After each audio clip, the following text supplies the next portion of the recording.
Now let's imagine in our system that we have an item listed in our category or in our restaurant, but this item is not available at moment. So how can we make it unavailable instead of deleting it? First of all, I will create a new migration or adding a new column here in our existing items table without losing the data. I will add a new column called available. So in our terminal, we will say PHP artisan make migration, and I will say add available column to items table.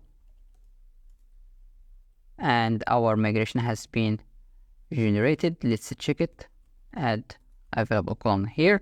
And as we can see, it so automatically set our table to items. It takes it from this command here, right? And I will say table boolean available with default value of true. And for down, I want to say table drop column available here. But I want also add this column after a price. So I will say after price column, and then let's run PHP artisan migrate, and migrated successfully this column. Let's back and check. And as we can see here, by default available is true, right? So let's create an endpoint for that logic to toggle the data or this column value. So in our item controller here, I will say function toggle availability,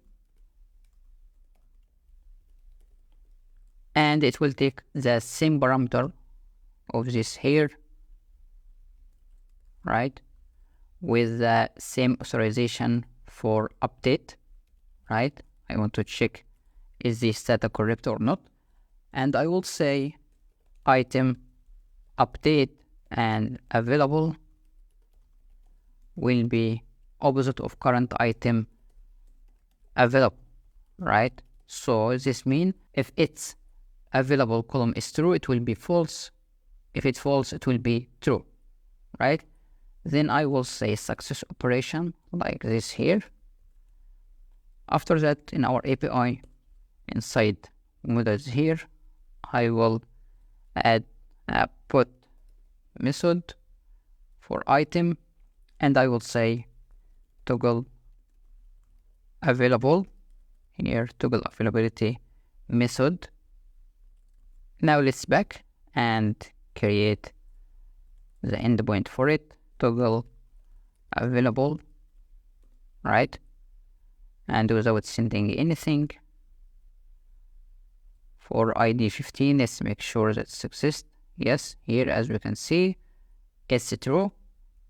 When we send a request, then slash toggle available. Now let's try. Action in it is unauthorized. So I will say the restaurant ID is 1 and for category ID number 2. Let's check and success operation. Back to our item. Now the available is 0. Let's send it again. It will be true automatically. Set true and false automatically. But also we need to use it while listing the items here. So in our items model here, I will create a new scope available, and using our query builder here, using eloquent builder, and I will say return query or builder where available is true or 1. It's okay, right? Then I will use it in our controller here using a query and available. Now let's list our items here, and also let's add it to our resource available. And now it works correctly, right? It lists only all available items, right? Let's, for example, reverse the scope to make sure that works correctly. As we can see here, it works correctly, and list is only not available once. So let's take it back, and now we make sure that it works correctly. So here's quickly a new feature that added to our items. See you next video.